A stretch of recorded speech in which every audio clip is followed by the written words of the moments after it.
Hey guys, welcome to Defense Study Capsule. I welcome you all to my new video. I have made this video after the release of the date of our NDA 1 2020. दोस्तों ये video मैंने बनाई है NDA 1 की date के release के बाद, और किस लिए बनाई है वो मैं बताता हूँ। ये बनाई है कि कैसे हम किस तरीके से पढ़ाई करें कि हमारा जो NDA 1 है जो अब 6 सितंबर को होने वाला है वो हमारा क्लियर हो जाए। अब इसमें क्वेश्चंस क्या क्या आते हैं बच्चों के कि how to clear NDA exam, what is cut off क्या जाएगी इस बार, और बुक्स कौन सी पढ़ें, चैप्टर वाइज मार्क्स डिस्ट्रीब्यूशन क्या होता है, पेपर तो कब होगा ये तो पता लग गया है अब हमें, क्या पढ़े क्या ना पढ़े। तो ये सारी मैं क्वेश्चंस का आंसर दूंगा। So let's get started. Friends, ये आपने मेरी प्रीवियस वीडियो देख ली होगी, अगर नहीं देखी है तो आई बटन में लिंक मिल जाएगा आपको, कि NDA 1 और NDA 2 अब अलग अलग नहीं होंगे, दोनों पेपर साथ में होंगे ऑन 6 सितंबर। तो दोस्तों तैयारी करना शुरू कर दीजिए। अब मैं बताता हूँ आपको कि हम इसके लिए तैयारी करेंगे कैसे, आखिर क्या स्टैंडर्ड होगा पेपर का, क्योंकि अब 2 बैचेस पेपर देंगे, एक जो NDA 1 में देने वाले थे NDA 1 वाले, और एक NDA 2 वाले। अभी तक जो भी कन्फ्यूजन है उसका सबका आंसर दूंगा मैं बाद में एंड ऑफ वीडियो में इसके।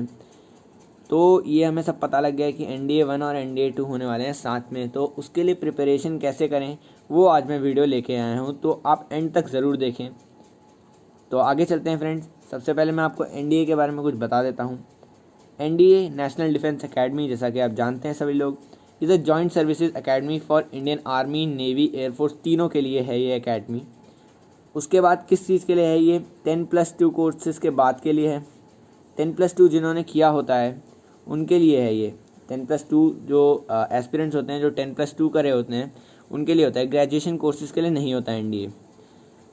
तो एयरफोर्स, आर्मी और नेवी के लिए होता है ये। उसके बाद वो अपनी ट्रेनिंग के लिए जाते हैं खड़गवासला पुणे में। NDA खड़गवासला पुणे में है, ठीक है फ्रेंड्स, महाराष्ट्र में। It is the first tri services academy, पूरे वर्ल्ड में फर्स्ट ट्राई सर्विसेज अकेडमी थी वो NDA की ही थी।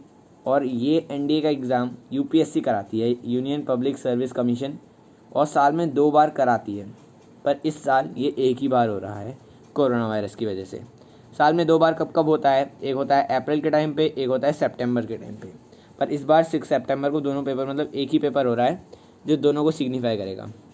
आगे बढ़ते हैं फ्रेंड्स। सिलेक्शन प्रोसीजर क्या होता है, द 2 स्टेज सिलेक्शन प्रोसीजर क्यों कहते हैं इसे, 2 स्टेज क्यों कहते हैं इसे, क्योंकि सबसे पहले इसमें होता है एक रिटन एग्ज़ाम,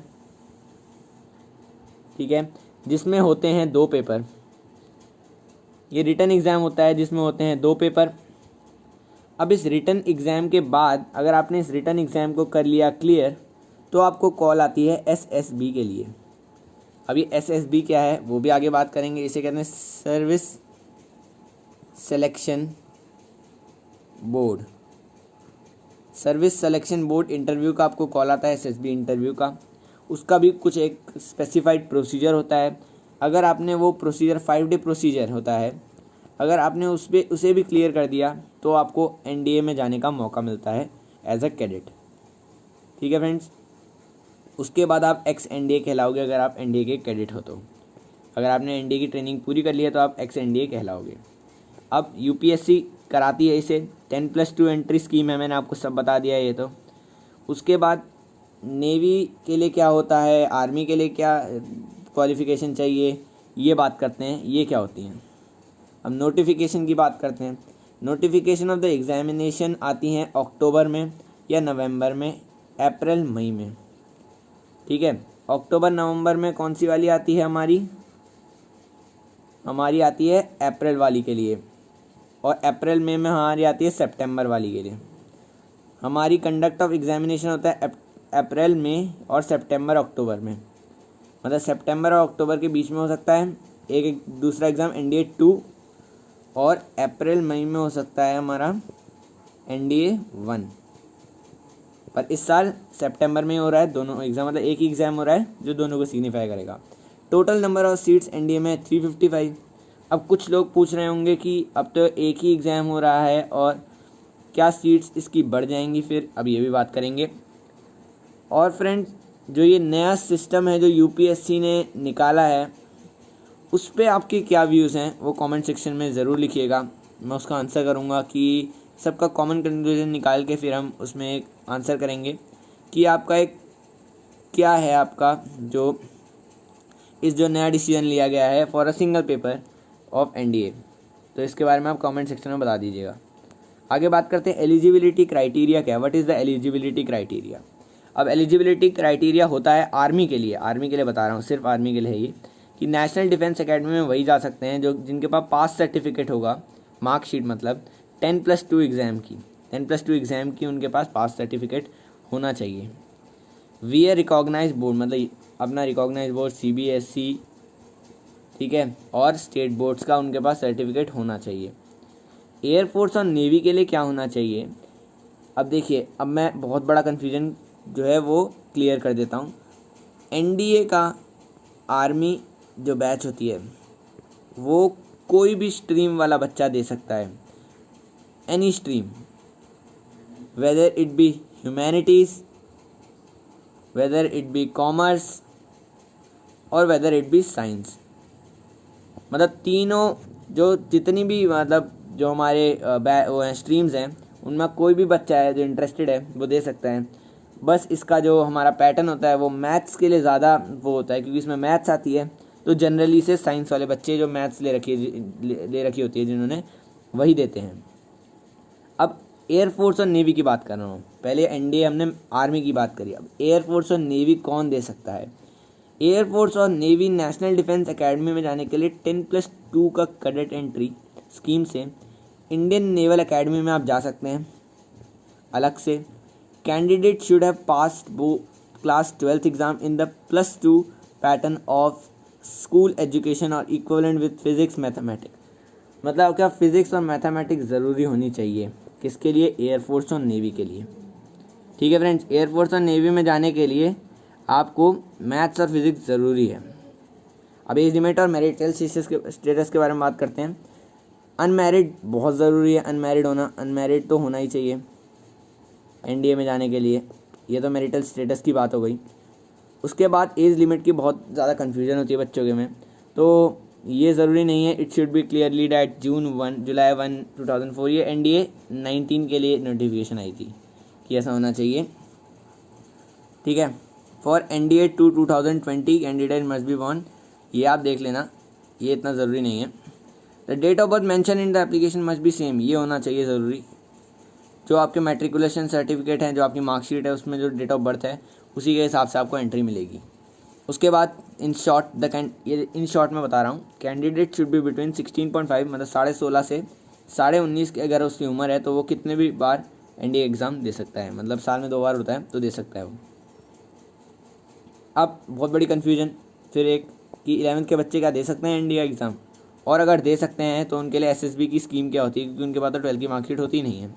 तो सीधी बात है कि 11th के बच्चे दे तो सकते हैं एनडीए एग्ज़ाम, उनको कोई मनाही नहीं है एनडीए एग्ज़ाम देने में, अगर वो 16.5 से ऊपर के हैं तो कोई मनाही नहीं है उन्हें। बट वो एसएसबी के लिए अपीयर नहीं हो सकते, एसएसबी के लिए अपीयर नहीं हो सकते वो। ठीक है, ये मैं बात बता दूँ, वो प्रैक्टिस के लिए दे सकते हैं कि अगर पेपर को उन्हें जानना है कि पेपर कैसा आता है तो वो दे सकते हैं, अगर उनकी 16.5 से ऊपर है उम्र, पर वो एसएसबी के लिए अपीयर नहीं हो सकते अगर उनकी 12th का सर्टिफिकेट नहीं है तो। Candidates appearing in 11th class are not eligible for this examination. Those candidates who have yet to qualify 12th exam or equivalent exam are allowed to appear. अब इसका क्या मतलब हुआ, जैसे आपका 12th क्लास है और आप पास करने ही वाले हो और आपका जो सितंबर वाली एंट्री है तो वो आपके लिए खुल जाती है, वो आपके एसएसबी के लिए खुल जाती है। ठीक है फ्रेंड्स, तो ये आप दे सकते हैं। इसमें अगर आपने क्लियर किया तो आपका एसएसबी का कॉल आएगा। एसएसबी आप कभी भी चुन सकते हैं, आप अपने एग्ज़ाम के बाद भी डेट आती हैं और एग्ज़ाम से जब आपके प्रैक्टिकल चल रहे होते हैं उस समय भी डेट्स आती हैं, तो आप कभी भी दे सकते हैं। तो ये बात नोट कर लीजिए कि 11th के बच्चे नहीं दे सकते। 12th में भी आप सिर्फ जो सेकंड एंट्री होती है जब आप पास होने वाले होते हैं तब दे सकते हैं, मतलब एसएसबी में अगर आपको जाना है दे तो आप कभी भी सकते हैं अगर आप 16.5 से अबव हैं। अब इसका पैटर्न क्या होता है, ठीक है, सबसे पहले एक होता है written exam and after that a final interview round of selection. 5 day interview होता है, बहुत ही अच्छा प्रोसेस है। एनडीए रिटन एग्ज़ाम पेपर के 2 सेक्शन होते हैं, एक होता है मैथमेटिक्स, एक होता है जनरल एबिलिटी टेस्ट गैट। अब मैथमेटिक्स और गैट में मार्क्स डिस्ट्रीब्यूशन क्या होता है, टाइम क्या होता है, वो बात करते हैं। तो हमारा जो मैथमेटिक्स है उसमें 300 मार्क्स आते हैं और सारे ऑब्जेक्टिव टाइप 4 आपको ऑप्शंस मिलेंगे एक क्वेश्चन के, और ये ऑब्जेक्टिव टाइप क्वेश्चंस होते हैं सारे पेपर में। 300 मार्क्स होते हैं इसमें, 120 क्वेश्चंस होते हैं। ठीक है फ्रेंड्स। जनरल एबिलिटी टेस्ट होता है फिर गैट, इसके भी 2 सेक्शन होते हैं, इंग्लिश एंड जनरल साइंस। तो ये आता है 600 मार्क्स का। टोटल का क्या हो गया मार्क्स, 900 मार्क्स का। और जो इंटरव्यू होता है हमारा 5 डे इंटरव्यू होता है एसएसबी, उसके भी होते हैं 900 मार्क्स। तो टोटल हो गए 1800 में से आपकी मेरिट बनती है। फिर मेरिट में भी आपको इन होना पड़ेगा एनडीए में जाने के लिए। तो इतना बड़ा प्रोसेस है। इसे शॉर्टली समझते हैं कि पेपर 1 होता है हमारा, जब आप एनडीए के पेपर देने के लिए जाएंगे तो सबसे पहले आपका होगा मैथमेटिक्स का पेपर। उसका ड्यूरेशन होता है 2.5 घंटे का, 2.5 आवर्स का होता है ड्यूरेशन। उसमें आपको 300 मार्क्स का पेपर मिलता है, जिसमें 120 क्वेश्चंस होते हैं, वो आपको करने पड़ते हैं। पेपर 2 कुछ देर का आपको ब्रेक मिलेगा, उसके बाद ही आपका पेपर हो जाएगा गैट का। वो होता है 600 मार्क्स टोटल का, उसका भी होता है ड्यूरेशन 2.5 घंटे का। टोटल मार्क्स हो गए 900, आवर्स हो गए 5। आगे बात करते हैं अब गैट के लिए और मैथमेटिक्स के लिए जो करेक्ट आंसर है और नेगेटिव मार्किंग है।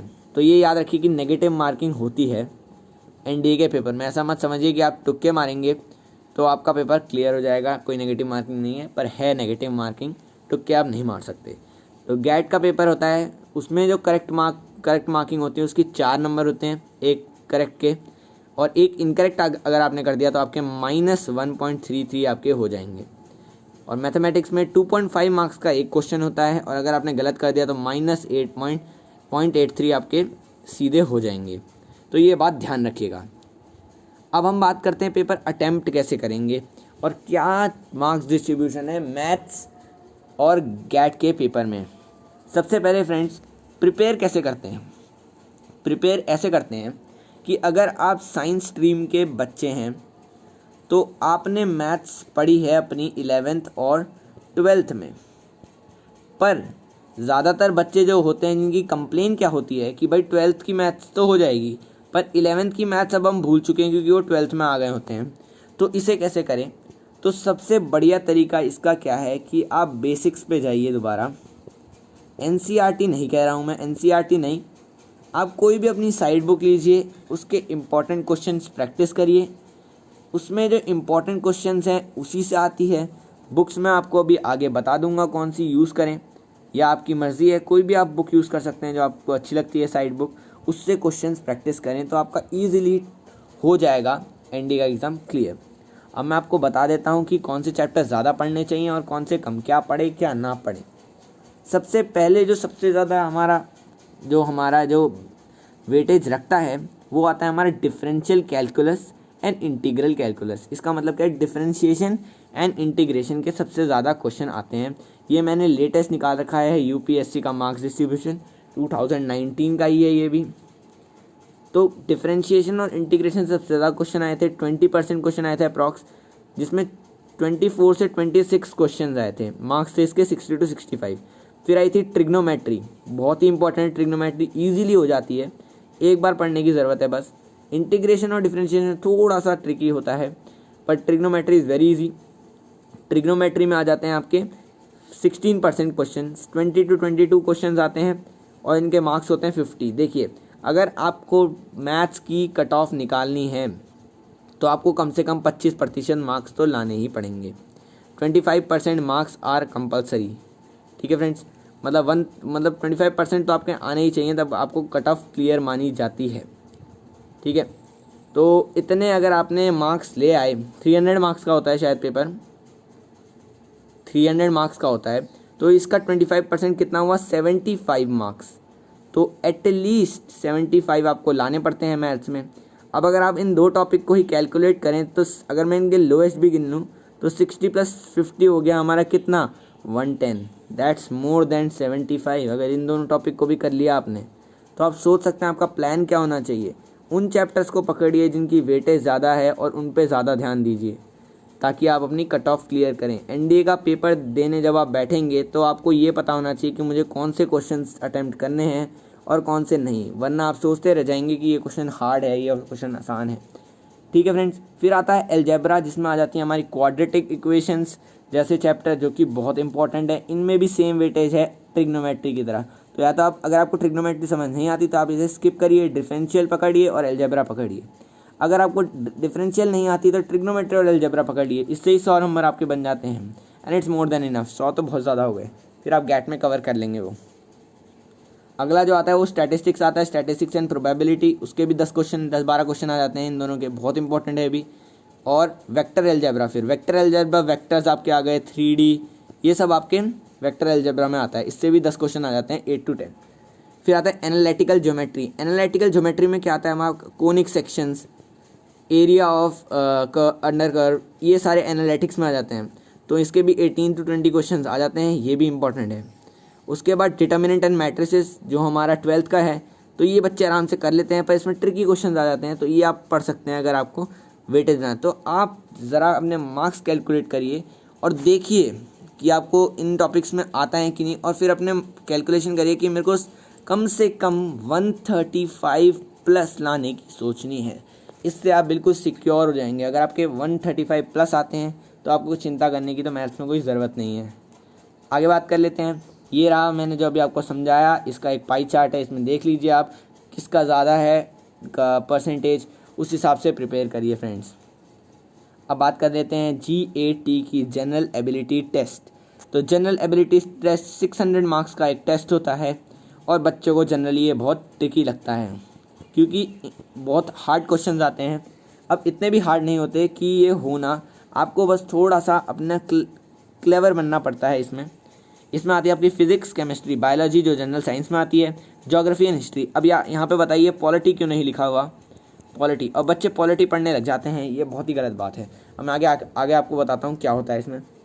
50 questions will be asked from these 8 topics. Out of 50 questions you can solve 40 plus correct. English paper को अगर आपको क्लियर करना है तो आपको 50 क्वेश्चंस होते हैं, तो अगर आपने 40 प्लस भी सही कर दिए तो आपका बिल्कुल क्लियर हो जाता है। इंग्लिश सबसे ज़्यादा स्कोरिंग होता है।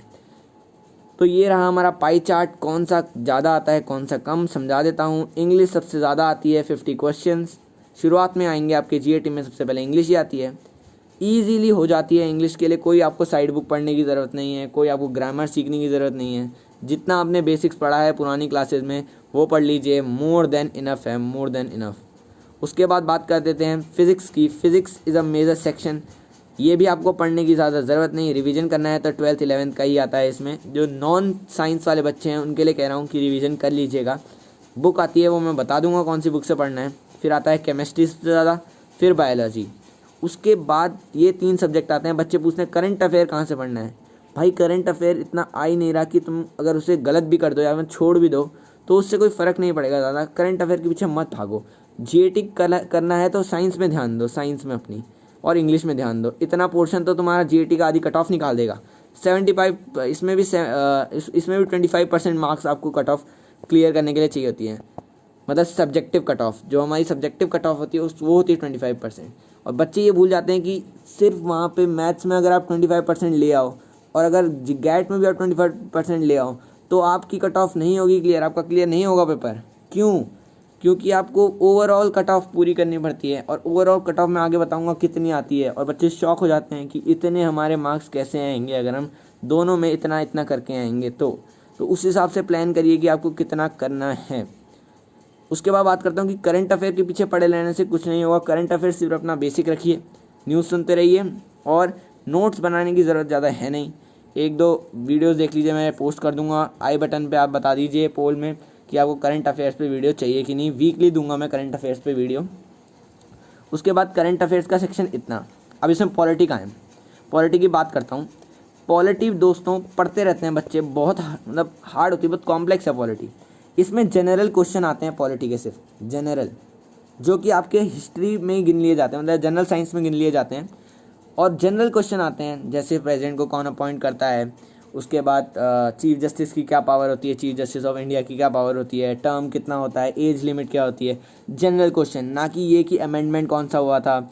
ये सारे इतने बड़े क्वेश्चन ज़्यादातर नहीं आते, एक दो आ सकते हैं, ज़्यादा नहीं आएंगे। आगे बात कर लेते हैं। अब इंग्लिश की बात करते हैं। बच्चे इंग्लिश में परेशान हैं। इंग्लिश में मैं सिलेबस बता देता हूँ। मैं कोई एडवाइस नहीं दूंगा कि आप पढ़ते रहिए इंग्लिश को मत पढ़िए। जो आपको बेसिक आती है वही, उसी से आपका मोर देन इनफ इसका क्लियर हो जाएगा। अब मार्क्स डिस्ट्रीब्यूशन जैसे मैंने उसमें बताया, मैथ्स में, इसमें भी बता देता हूँ। इंग्लिश में आपके 50 क्वेश्चन आते हैं, आपको पता होना चाहिए। ये होता है फिक्स, ये हमेशा फिक्स है, ये आपका चेंज नहीं हो सकता। इंग्लिश में 50 क्वेश्चन आएंगे तो आएंगे। फिजिक्स का चेंज हो सकता है, 23 to 25 क्वेश्चन आते हैं सबसे ज़्यादा। फिर केमिस्ट्री के 13 to 15 क्वेश्चन, 10%। अब आप बताइए क्या आपको फिजिक्स केमिस्ट्री करनी चाहिए या आपको करंट अफेयर करनी चाहिए। करंट अफेयर के 8 to 10 है जो कि बायोलॉजी में ही कवर हो जाते हैं, तो बायोलॉजी के क्वेश्चंस करिए। मैंने वीडियो बनाई है, उसकी लिंक मिल जाएगी आपको। बायोलॉजी के क्वेश्चंस प्रिपेयर करिए, क्योंकि करंट अफेयर के सेम टू सेम बायोलॉजी को काउंटर कर सकता है। करंट अफेयर के क्वेश्चन छोड़ भी देंगे तो एक दो तो आप कर ही देंगे, क्योंकि आपने न्यूज़ तो सुनी होगी। उसके बाद आता है history and freedom struggle. History and freedom struggle के अच्छे खासे क्वेश्चन हैं, तो मैं आपको करा रहा हूँ। हिस्ट्री और ज्योग्राफी के भी लेक्चर करा रहा हूँ। पॉलिटी मैंने इसलिए नहीं बनाया क्योंकि इतना ज़्यादा नहीं आता। एक बेसिक लेक्चर मैं करा दूंगा, एक दो, जिसमें आपको इंपॉर्टेंट क्वेश्चंस करा दूंगा जो पुराने टाइम पे पूछे गए हैं और पूछे जा सकते हैं। टोटल क्वेश्चन होते हैं 150, टोटल मार्क्स होते हैं 600। तो ये सारा डिस्ट्रीब्यूशन है, आप देख सकते हैं। बिल्कुल नोट कर लीजिए इसे कि कितने कितने मार्क्स के यहाँ पे बन रहा है। इसे नोट कर लीजिए और उस हिसाब से अपनी स्ट्रैटेजी बनाइए। ये अप्रॉक्स है फ्रेंड्स, ये कोई पक्का नहीं है। मैंने आपको सारे अप्रॉक्स में लिख के दे रखे हैं, तो इसके हिसाब से प्रिपेयर करिए। अब कट ऑफ के बारे में बात कर लेते हैं। अब फ्रेंड्स इस बार मैं कुछ नहीं कह सकता। 2020 है हमारी, उसकी कट ऑफ पिछली एक्सपेक्टेड क्या थी 2020 की जो 1 पेपर होने वाला था, फर्स्ट पेपर, उसकी एक्सपेक्टेड कट ऑफ निकाली थी यूपीएससी ने।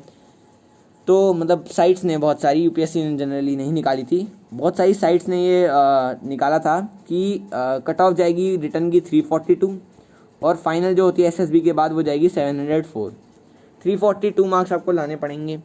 अब अगर 25% आपने ले आए मैथ्स में, कितने होते हैं, 75 मार्क्स होते हैं 25% में। 600 ऑफ 25 का 600 कितना हुआ हमारा हुआ 150 हो गया हमारा उसका 25% ऑफ जीएटी पेपर। तो टोटल निकालिए इसका कितना हुआ, 225। क्या आपकी कट ऑफ क्लियर हो रही है? नहीं, आपकी कट ऑफ बहुत दूर है। कितना, 100 एंड कम से कम 119 मार्क्स, 118 मार्क्स दूर है, 18 या 17 मार्क्स दूर है, 117 मार्क्स। तो इतना गैप हो रहा है। तो आप ये मत सोचिए कि 25 हमने निकाल दी तो हमारा पेपर क्लियर हो जाएगा, नहीं होगा। उसके लिए आपको देखना पड़ेगा कि मेरे को कितने क्वेश्चन करने के, मेरे कम से कम 350 प्लस या 340 प्लस आ जाएं। इतना तो आपको पक्का करना ही पड़ेगा अपना। तो ये बहुत इम्पॉर्टेंट है, ठीक है, ये बहुत इम्पॉर्टेंट है, कर लीजिए। और इस बार कट ऑफ शायद मैं पक्का तो नहीं कह सकता, पर कट ऑफ हाई जा सकती है, क्योंकि इस बार बैच हैं 2, तो उन्हें बच्चे तो कम करने ही पड़ेंगे, क्योंकि इतनी तो हमारे पास वो ही नहीं है कि हमें उन्हें एसएसबी के लिए भेज सके इतने बच्चों को। तो बच्चे तो कम होंगे ही, तो कट ऑफ तो ऊपर जाएगी। कम से कम लगा लीजिए आप 360 प्लस की तैयारी करिए इस बार के लिए। तो ये मेरा सजेशन है कि 360 प्लस की तैयारी करिए और सारा तो हो जाएगा। सिंपल, मैंने आपको डिस्ट्रीब्यूशन बता दिया है। ये एनडीए जो 2019 है उसकी सारी, जो नेवी आर्मी के बाद एसएसबी की भी कट ऑफ आई, उसके ओवरऑल वो है। रिकमेंडेड कैंडिडेट्स हुए थे 447। अब देखिए चुने कितने गए, हमारे पास पूरी स्ट्रेंथ थी 392, 2019 की बात कर रहा हूँ। 392 स्ट्रेंथ थी, 447 रिकमेंड हुए थे। आधे इसमें से, थोड़े से इसमें से मेडिकल आउट भी हो जाते हैं और कुछ इनमें से मेरिट आउट कर दिए जाते हैं। मेरिट आउट क्योंकि उनके नंबर उतने नहीं बनते, तो ये बात याद रखिएगा। अब बुक्स के बारे में बात कर लेते हैं, बहुत इंपॉर्टेंट है। बुक्स कौन सी पढ़ें, सब बच्चे पूछते रहते हैं बुक्स कौन सी पढ़ें। सबसे मेन जो बुक है वो है हमारी, मैथ्स के लिए बता रहा हूँ। सबसे पहले मैथ्स के लिए हम जो बेसिकली यूज़ करते हैं सारे बच्चे, वो होती है आर डी शर्मा है या फिर RS अग्रवाल। अगर आपने 11-12 में इन्हें अच्छे से पढ़ा है तो सिर्फ एक बार के रिवीजन से आप अच्छे से मार्क्स सिक्योर कर सकते हैं, मोर देन इनफ। एक बार आपने एक चैप्टर को अच्छे से कर लिया, ज़्यादा टाइम मत दीजिए, कम से कम 2 दिन में एक चैप्टर हो जाता है, 2-3 दिन में। उसके बाद आपके पास ये 3 बुक्स हैं जो मैं बताता हूँ कि करने के लिए। सबसे पहले हमारी है अरिहंत की 3000 ऑब्जेक्टिव क्वेश्चंस होते हैं इसमें, नेशनल डिफेंस अकेडमी मैथमेटिक्स की लेटेस्ट बुक है ये। तो इसमें अगर आपने ये कर लिया है तो आप ये वाली बुक करिए, क्योंकि इसमें चैप्टर वाइज प्रीवियस की क्वेश्चन है, chapter wise previous year question है, तो ये बहुत इंपॉर्टेंट है। फिर आती है सॉल्व पेपर वाली बुक्स, ये इंपॉर्टेंट है। इसमें सॉल्व पेपर्स होते हैं चैप्टर वाइज, ठीक है, चैप्टर वाइज और सेक्शन वाइज सॉल्व पेपर्स हैं इसमें, ये भी इंपॉर्टेंट है। फिर आती है हमारी विलीज की बुक, इसमें है solve paper plus practice test, ये बहुत अच्छी बुक है। इसमें अच्छे आंसर्स लिखे हुए हैं जो आपको समझ आ जाएंगे। इसमें थोड़े से कन्फ्यूजिंग है पर सही है, ये अच्छी बुक है, इसमें ऑब्जेक्टिव क्वेश्चन हैं। तो ये 3 बुक्स हैं आपके सॉल्व के लिए, मॉक टेस्ट पेपर्स के लिए। अब आगे बात करता हूँ, अगर आपके पास ये बुक है पाथ फाइंडर, तो आपको आर डी शर्मा की भी ज़रूरत नहीं है। प्रीवियस ईयर पेपर तो चलो आप लगा सकते हैं ना, आपको जीके की किसी बुक की ज़रूरत है। पाथ फाइंडर में हर चीज़ है, इसमें चैप्टर वाइज क्वेश्चंस भी हैं प्रीवियस ईयर के, अगर आप लेटेस्ट खरीदते हैं तो, ठीक है। तो ये मोर देन इनफ होती है। जीके भी इसी से पढ़ते हैं ज़्यादातर, मैंने जब किया था तो मैंने भी इसी से पढ़ा था जीके, तो बहुत ही अच्छी बुक है ये एज़ पर एनडीए प्रिपरेशन, ठीक है। इसमें सारे वो हैं। ल्यूसेंट की बात करें तो अगर आपका पाथ फाइंडर नहीं है तो आप ल्यूसेंट का यूज़ कर सकते हैं। इसमें चैप्टर वाइज नोट्स हैं आपके, मतलब topic wise, geography, physics, polity और साइंस भी है इसमें, ठीक है, तो ये कर सकते हैं। और फिर आर डी शर्माज हैं, ये आप पढ़ सकते हैं, अच्छी बुक्स हैं आर डी शर्मा, इनके क्वेश्चंस अच्छे होते हैं। तो ये हमारी बुक्स हो गई। अब अगर आप एनडीए का एग्ज़ाम क्लियर कर देते हैं तो आपकी एसएसबी होती है 5 डे की। उसका पहला डे होता है स्क्रीनिंग, उसमें कुछ बच्चों को निकाल देते हैं, स्क्रीन आउट हो जाते हैं, स्क्रीनिंग होती है। उसके बाद 4 दिन और होते हैं, जिनमें 3 दिन हमारे टास्क चलते हैं और 1 दिन हमारा क्या चलता है, कॉन्फ्रेंस। कॉन्फ्रेंस में ज़्यादा कुछ होता नहीं, रिजल्ट अनाउंसमेंट होता है। 3 डेज़ होता है और 1 डे, 3 + 1 डेज़ होते हैं जो काम होता है ज़्यादा। तो इसको अगर आपने क्लियर कर दिया फिर आपको एनडीए में जाने का मौका मिलता है। एनडीए स्पेशल में बैठ के आप जाएंगे, एनडीए स्पेशल में बैठ के आप एनडीए जाएंगे, मतलब एनडीए से आएंगे जब आप छुट्टी में आएंगे तो ये बहुत ही एक गर्व का एक्सपीरियंस होता है। उसके बाद बात करते हैं कि एनडीए हम चले गए, ये बात याद रखिए कि एयरफोर्स, नेवी और आर्मी के तीनों एनडीए में जाते हैं। एक होता है हमारा, जो हमारी प्रेफरेंस होती है नेवल एकेडमी। जब आप फॉर्म भरते हैं तो आपकी 4 प्रेफरेंस आती हैं, आर्मी, नेवी, एयरफोर्स या नेवल एकेडमी। तो अगर आपने नेवल एकेडमी में कर रखा है तो हम एनडीए नहीं जाएंगे, ये याद रखिए। आप नेवल एकेडमी जाएंगे, naval academy, Indian naval academy जाएंगे आप, ये बात याद रखिए, ठीक है। और फिर जो एनडीए में जो बच्चे होते हैं एयरफोर्स और नेवी के, वो कहाँ जाते हैं, और आर्मी के जो आर्मी कैडेट्स हैं वो जाते हैं इंडियन मिलिट्री एकेडमी जो कि है देहरादून में। नेवल कैडेट्स जो होते हैं वो जाते हैं इंडियन नेवल एकेडमी एजीमला में, इंडियन नेवल एकेडमी एजीमला में। एयरफोर्स वाले बच्चे जाते हैं हैदराबाद में एयरफोर्स एकेडमी में।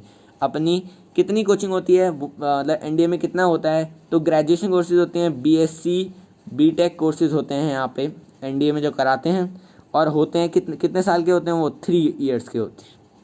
और ये जो ट्रेनिंग करते हैं वो +1 ईयर्स की होती है, तो टोटल ट्रेनिंग होती है 4 साल की, 3 + 1 ईयर की ट्रेनिंग होती है। फिर आप लेफ्टिनेंट बनते हैं, एज अ लेफ्टिनेंट बाहर निकलते हैं आर्मी में, ठीक है, और एज सेम आप इनमें निकलते हैं नेवल और एयरफोर्स में। अब ये हमने जान लिया है, ये तो हमें पता ही है कि ऐसा निकला है न्यूज़। अब बात कर लेते हैं फ्रेंड्स, ये हमारा वीडियो का एंड आ गया। अगर आपको एसएसबी के प्रोसीजर और उसके बारे में जानना है तो पोल में आंसर कर दीजिए, और कमेंट्स सेक्शन में ज़रूर आंसर करिएगा कि आपको ये जो फैसला यूपीएससी का वो पसंद आया कि नहीं आया। अगर नहीं आया तो नो लिख दीजिएगा, अगर आया तो यस लिख देगा। आपने कमेंट्स भी कर दीजिएगा कि क्यों नहीं आया, क्यों आया आपको पसंद। उसके बाद अगली वीडियो के लिए आप वेट करिए। Till then, Defense Study Capsule, a channel for aspiring officers. Like, subscribe, share.